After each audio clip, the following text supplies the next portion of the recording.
The Acts of the Apostles by Ellen G. White. Chapter 38. Paul a Prisoner. When we were come to Jerusalem, the brethren received us gladly. And the day following, Paul went in with us unto James, and all the elders were present. On this occasion, Paul and his companions formally presented to the leaders of the work at Jerusalem the contributions forwarded by the Gentile churches for the support of the poor among their Jewish brethren. The gathering of these contributions had cost the apostle and his fellow workers much time, anxious thought, and wearisome labor. The sum, which far exceeded the expectations of the elders at Jerusalem, represented many sacrifices and even severe privations on the part of the Gentile believers. These free will offerings betokened the loyalty of the Gentile converts to the organized work of God throughout the world and should have been received by all with grateful acknowledgement. Yet it was apparent to Paul and his companions that even among those before whom they now stood were some who were unable to appreciate the spirit of brotherly love that had prompted the gift. In the earlier years of the gospel work among the Gentiles, some of the leading brethren at Jerusalem, clinging to former prejudices and habits of thought, had not cooperated heartily with Paul and his associates. In their anxiety to preserve a few meaningless forms and ceremonies, they had lost sight of the blessing that would come to them and to the cause they loved through an effort to unite in one all parts of the Lord's work. Although desirous of safeguarding the best interests of the Christian church, they had failed to keep step with the advancing providences of God, and in their human wisdom attempted to throw about workers many unnecessary restrictions. Thus there arose a group of men who were unacquainted personally with the changing circumstances and peculiar needs met by laborers in distant fields, yet who insisted that they had the authority to direct their brethren in these fields to follow certain specified methods of labor. They felt as if the work of preaching the gospel should be carried forward in harmony with their opinions. Several years had passed since the brethren in Jerusalem, with representatives from other leading churches, gave careful consideration to the perplexing questions that had arisen over methods followed by those who were laboring for the Gentiles. As a result of this council, the brethren had united in making definite recommendations to the churches concerning certain rites and customs, including circumcision. It was at this general council that the brethren had also united in commending to the Christian churches Barnabas and Paul as laborers worthy of the full confidence of every believer.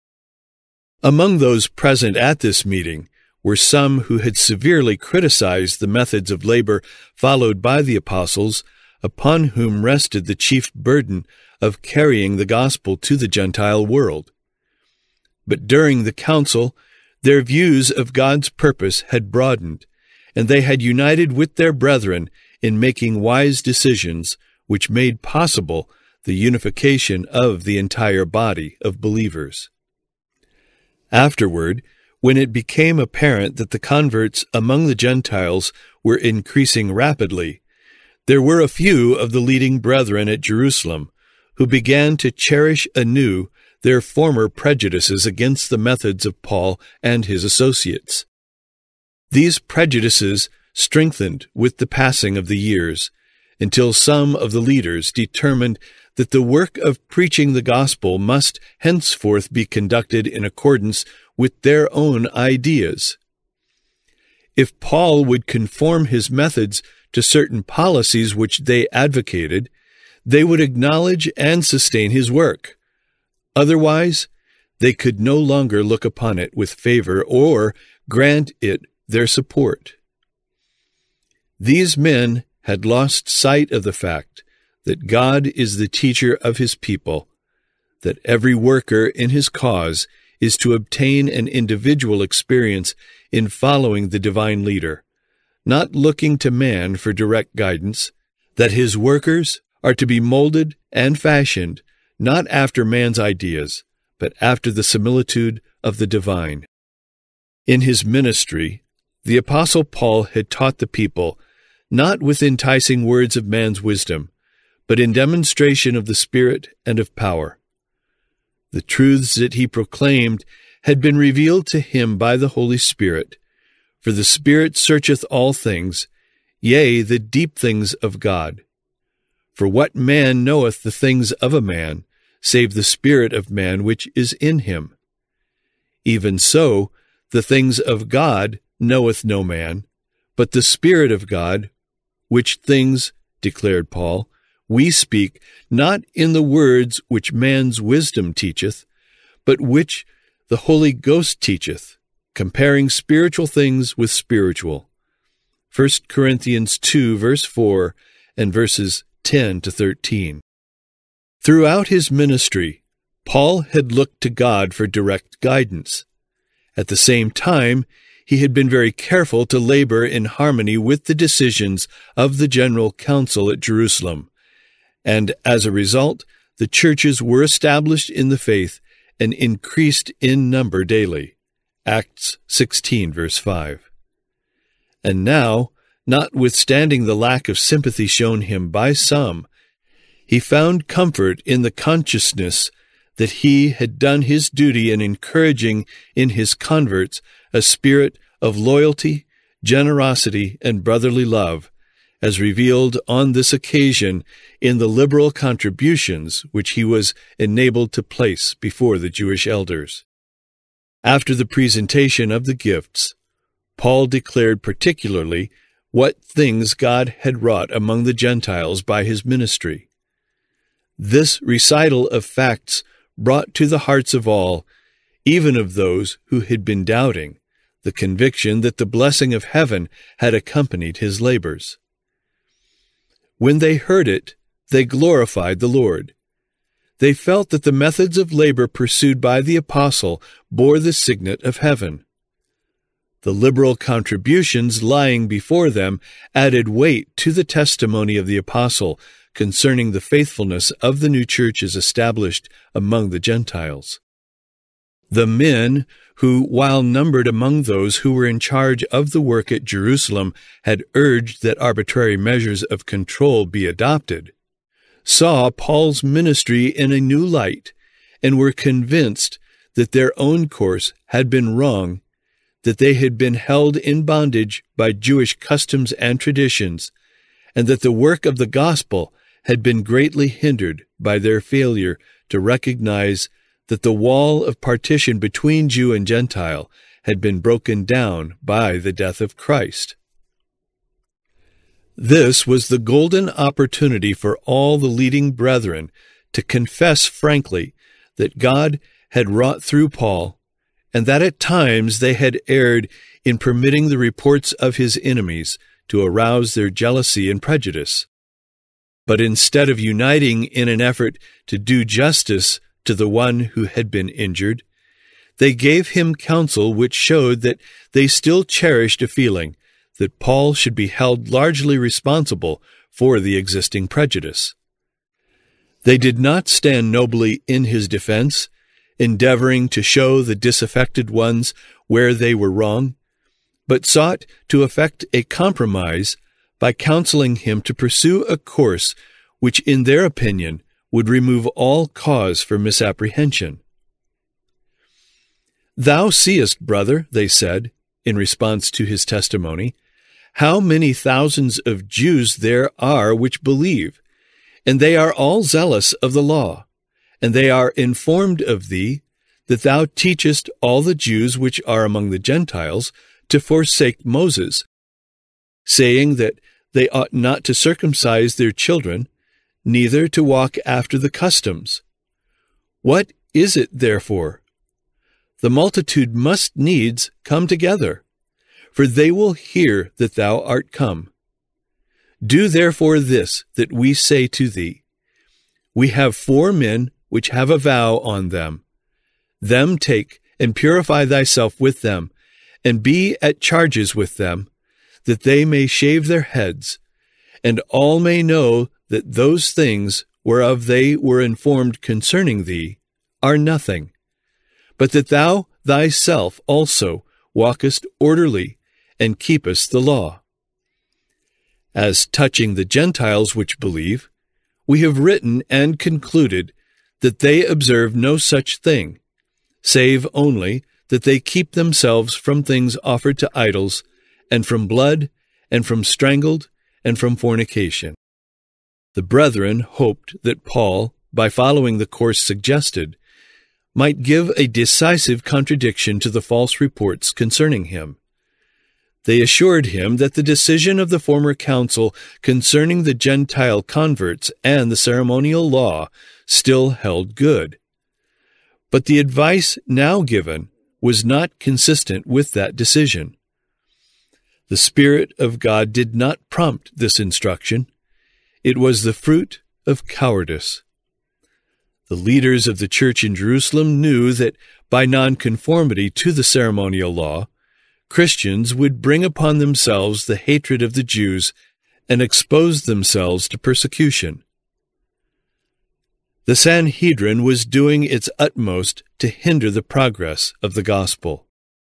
Men were chosen by this body to follow up the apostles, especially Paul, and in every possible way to oppose their work. Should the believers in Christ be condemned before the Sanhedrin as breakers of the law, they would suffer swift and severe punishment as apostates from the Jewish faith. Many of the Jews who had accepted the gospel still cherished a regard for the ceremonial law, and were only too willing to make unwise concessions, hoping thus to gain the confidence of their countrymen, to remove their prejudice, and to win them to faith in Christ as the world's Redeemer. Paul realized that so long as many of the leading members of the church at Jerusalem should continue to cherish prejudice against him, they would work constantly to counteract his influence. He felt that if by any reasonable concession he could win them to the truth, he would remove a great obstacle in the success of the gospel in other places. But he was not authorized of God to concede as much as they asked. When we think of Paul's great desire to be in harmony with his brethren, his tenderness toward the weak in the faith, his reverence for the apostles who had been with Christ, and for James, the brother of the Lord, and his purpose to become all things to all men so far as he could without sacrificing principle. When we think of all this, it is less surprising that he was constrained to deviate from the firm, decided course that he had hitherto followed. But instead of accomplishing the desired object, his efforts for conciliation only precipitated the crisis, hastened his predicted sufferings, and resulted in separating him from his brethren, depriving the church of one of its strongest pillars and bringing sorrow to Christian hearts in every land. On the following day, Paul began to carry out the counsel of the elders. The 4 men who were under the Nazirite vow, the term of which had nearly expired, were taken by Paul into the temple to signify the accomplishment of the days of purification, until that an offering should be offered for every one of them. Certain costly sacrifices for purification were yet to be offered. Those who advised Paul to take this step had not fully considered the great peril to which he would thus be exposed. At this season, Jerusalem was filled with worshippers from many lands. As in fulfillment of the commission given him by God, Paul had borne the gospel to the Gentiles. He had visited many of the world's largest cities, and he was well known to thousands who from foreign parts had come to Jerusalem to attend the feast. Among these were men whose hearts were filled with bitter hatred for Paul, and for him to enter the temple on a public occasion was to risk his life. For several days he passed in and out among the worshippers, apparently unnoticed. But before the close of the specified period, as he was talking with a priest concerning the sacrifices to be offered, he was recognized by some of the Jews from Asia. With the fury of demons, they rushed upon him, crying, "Men of Israel, help! This is the man that teacheth all men everywhere against the people and the law and this place." And as the people responded to the call for help, another accusation was added, "And further brought Greeks also into the temple, and hath polluted this holy place." By the Jewish law, it was a crime punishable with death for an uncircumcised person to enter the inner courts of the sacred edifice. Paul had been seen in the city in company with Trophimus, an Ephesian, and it was conjectured that he had brought him into the temple. This he had not done, and being himself a Jew, his act in entering the temple was no violation of the law. But though the charge was wholly false, it served to arouse the popular prejudice. As the cry was taken up and borne through the temple courts, the throngs gathered there were thrown into wild excitement. The news quickly spread through Jerusalem, and all the city was moved, and the people ran together. That an apostate from Israel should presume to profane the temple at the very time when thousands had come there from all parts of the world to worship, excited the fiercest passions of the mob. They took Paul and drew him out of the temple, and forthwith the doors were shut. As they went about to kill him, tidings came unto the chief captain of the band that all Jerusalem was in an uproar. Claudius Lysias well knew the turbulent elements with which he had to deal, and he immediately took soldiers and centurions, and ran down unto them. And when they saw the chief captain and the soldiers, they left beating of Paul. Ignorant of the cause of the tumult, but seeing that the rage of the multitude was directed against Paul, the Roman captain concluded that he must be a certain Egyptian rebel of whom he had heard, who had thus far escaped capture. He therefore took him, and commanded him to be bound with 2 chains, and demanded who he was and what he had done. At once many voices were raised in loud and angry accusation. Some cried one thing, some another among the multitude.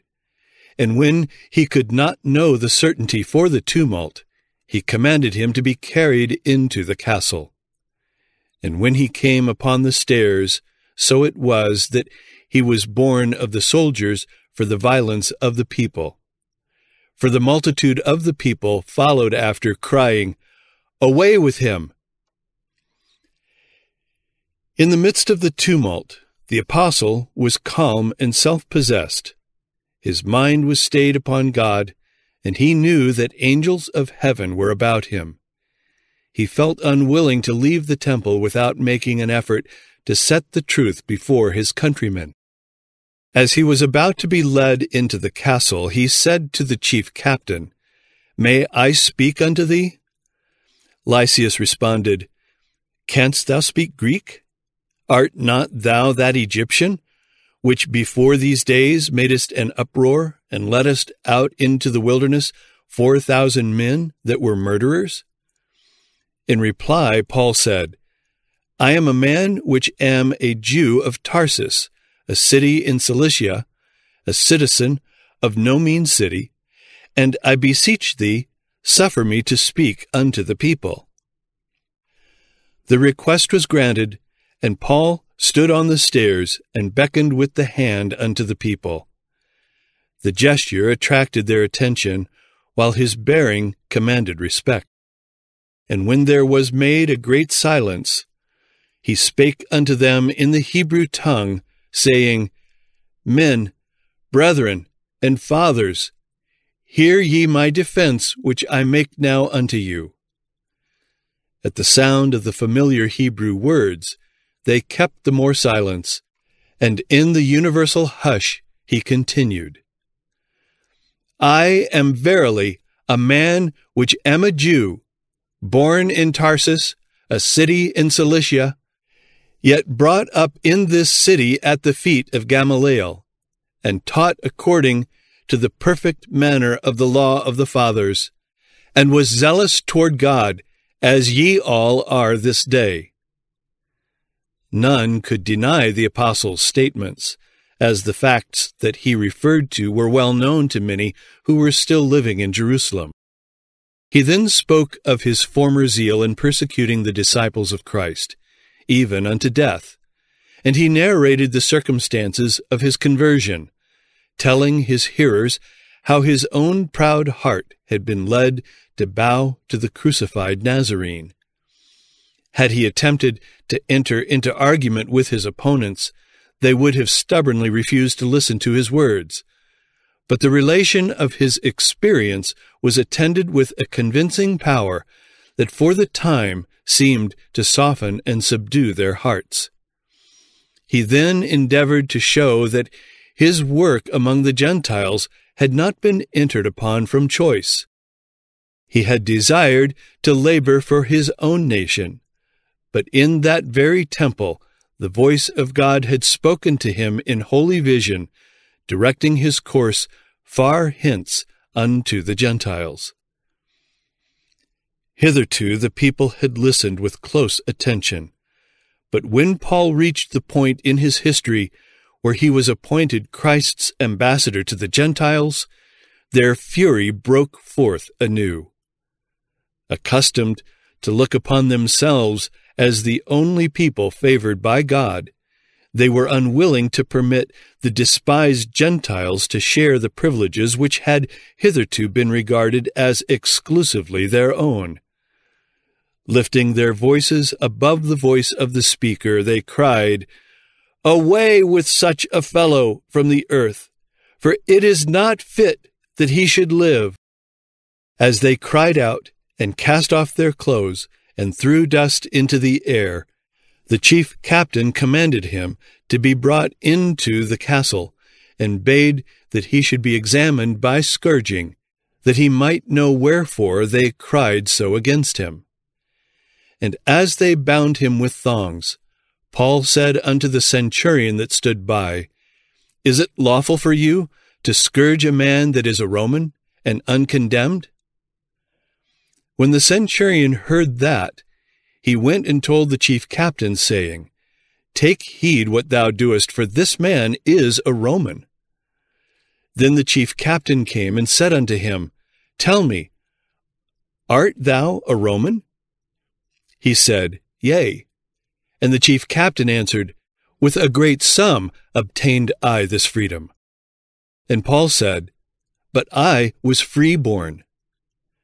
Then straightway they departed from him which should have examined him, and the chief captain also was afraid, after he knew that he was a Roman, and because he had bound him. On the morrow, because he would have known the certainty wherefore he was accused of the Jews, he loosed him from his bands, and commanded the chief priests and all their council to appear, and brought Paul down, and set him before them. The apostle was now to be tried by the same tribunal of which he himself had been a member before his conversion.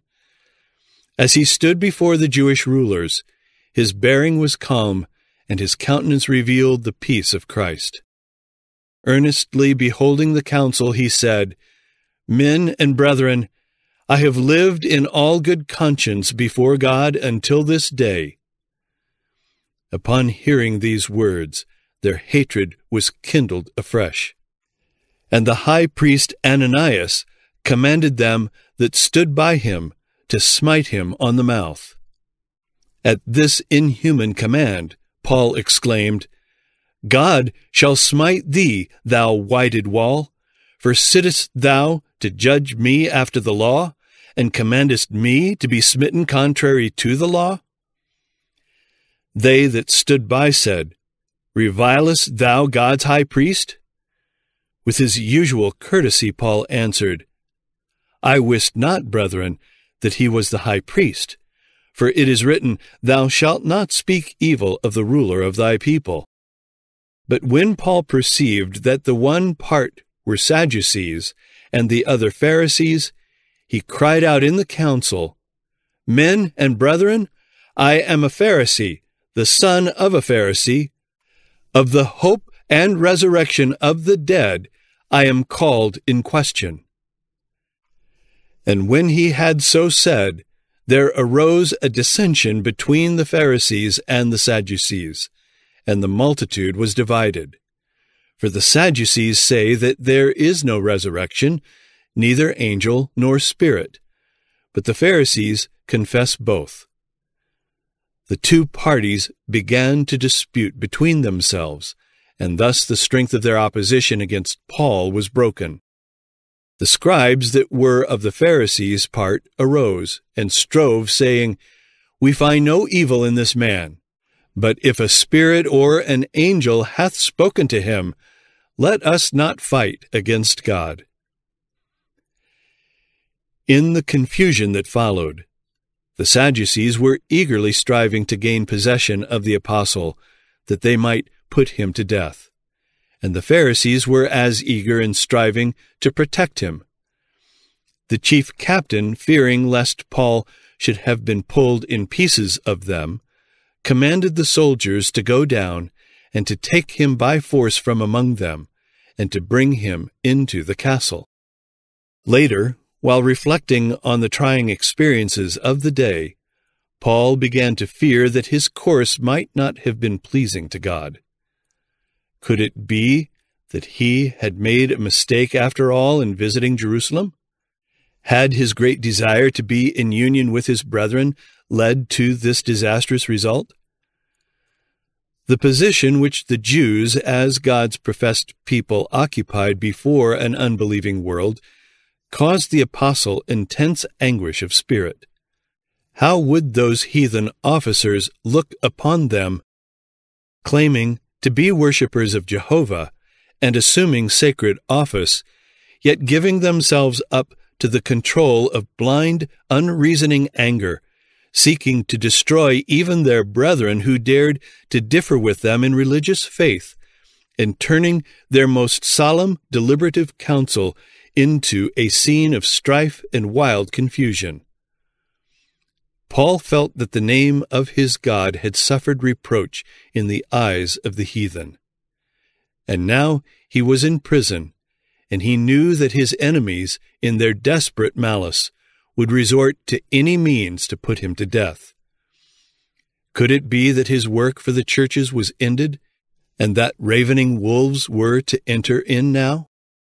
The cause of Christ was very near to Paul's heart, and with deep anxiety he thought of the perils of the scattered churches, exposed as they were to the persecutions of just such men as he had encountered in the Sanhedrin council.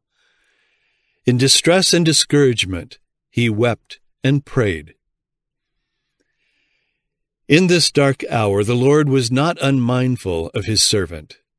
He had guarded him from the murderous throng in the temple courts. He had been with him before the Sanhedrin council. He was with him in the fortress, and he revealed himself to his faithful witness in response to the earnest prayers of the apostle for guidance. The night following, the Lord stood by him and said, Be of good cheer, Paul, for as thou hast testified of me in Jerusalem, so must thou bear witness also at Rome. Paul had long looked forward to visiting Rome. He greatly desired to witness for Christ there, but had felt that his purposes were frustrated by the enmity of the Jews. He little thought even now that it would be as a prisoner that he would go. While the Lord encouraged his servant, Paul's enemies were eagerly plotting his destruction. And when it was day, certain of the Jews banded together and bound themselves under a curse, saying that they would neither eat nor drink till they had killed Paul. And they were more than 40 which had made this conspiracy. Here was a fast such as the Lord through Isaiah had condemned, a fast for strife and debate and to smite with the fist of wickedness. Isaiah 58, verse 4. The conspirators came to the chief priests and elders and said, "We have bound ourselves under a great curse, that we will eat nothing until we have slain Paul. Now therefore ye with the council signify to the chief captain, that he bring him down unto you tomorrow, as though ye would inquire something more perfectly concerning him. And we, or ever he come near, are ready to kill him." Instead of rebuking this cruel scheme, the priests and rulers eagerly agreed to it. Paul had spoken the truth when he compared Ananias to a whited sepulchre. But God interposed to save the life of his servant. Paul's sister's son, hearing of the lying in wait of the assassins, went and entered into the castle and told Paul. Then Paul called one of the centurions unto him and said, "Bring this young man unto the chief captain, for he hath a certain thing to tell him." So he took him and brought him to the chief captain and said, "Paul the prisoner called me unto him, and prayed me to bring this young man unto thee, who hath something to say unto thee." Claudius Lysias received the youth kindly, and taking him aside asked, "What is that thou hast to tell me?" The youth replied, "The Jews have agreed to desire thee that thou wouldest bring down Paul tomorrow into the council, as though they would inquire somewhat of him more perfectly. But do not thou yield unto them, for there lie in wait for him of them more than 40 men, which have bound themselves with an oath, that they will neither eat nor drink till they have killed him. And now are they ready, looking for a promise from thee." The chief captain then let the young man depart, and charged him, "See thou tell no man that thou hast showed these things to me." Lysias at once decided to transfer Paul from his jurisdiction to that of Felix the procurator. As a people, the Jews were in a state of excitement and irritation, and tumults were of frequent occurrence. The continued presence of the apostle in Jerusalem might lead to consequences dangerous to the city and even to the commandant himself. He therefore called unto him 2 centurions, saying, "Make ready 200 soldiers to go to Caesarea, and horsemen 70, and spearmen 200, at the 3rd hour of the night, and provide them beasts, that they may set Paul on, and bring him safe unto Felix the governor." No time was to be lost in sending Paul away. The soldiers, as it was commanded them, took Paul and brought him by night to Antipatris. From that place the horsemen went on with the prisoner to Caesarea, while the 400 soldiers returned to Jerusalem. The officer in charge of the detachment delivered his prisoner to Felix, also presenting a letter with which he had been entrusted by the chief captain.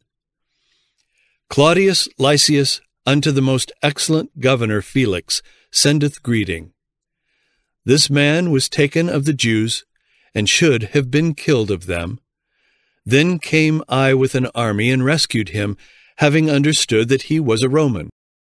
And when I would have known the cause wherefore they accused him, I brought him forth into their council, whom I perceived to be accused of questions of their law, but to have nothing laid to his charge worthy of death or of bonds. And when it was told me how that the Jews laid wait for the man, I sent straightway to thee, and gave commandment to his accusers also to say before thee what they had against him. Farewell. After reading the communication, Felix inquired to what province the prisoner belonged, and being informed that he was of Cilicia, said, I will hear thee when thine accusers are also come. And he commanded him to be kept in Herod's judgment hall. The case of Paul was not the first in which a servant of God had found among the heathen an asylum from the malice of the professed people of Jehovah. In their rage against Paul, the Jews had added another crime to the dark catalogue which marked the history of that people. They had still further hardened their hearts against the truth and had rendered their doom more certain. Few realized the full meaning of the words that Christ spoke when, in the synagogue at Nazareth, he announced himself as the Anointed One. He declared his mission to comfort, bless, and save the sorrowing and the sinful, and then, seeing that pride and unbelief controlled the hearts of his hearers, he reminded them that in time past God had turned away from his chosen people because of their unbelief and rebellion, and had manifested himself to those in heathen lands who had not rejected the light of heaven. The widow of Sarepta and Naaman the Syrian had lived up to all the light they had. Hence, they were accounted more righteous than God's chosen people who had backslidden from him and had sacrificed principle to convenience and worldly honor. Christ told the Jews at Nazareth a fearful truth when he declared that with backsliding Israel there was no safety for the faithful messenger of God. They would not know his worth or appreciate his labors. While the Jewish leaders professed to have great zeal for the honor of God and the good of Israel, they were enemies of both. By precept and example, they were leading the people farther and farther from obedience to God, leading them where he could not be their defense in the day of trouble.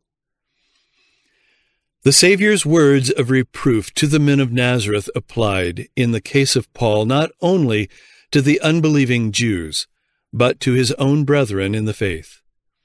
Had the leaders in the church fully surrendered their feeling of bitterness toward the apostle, and accepted him as one specially called of God to bear the gospel to the Gentiles, the Lord would have spared him to them.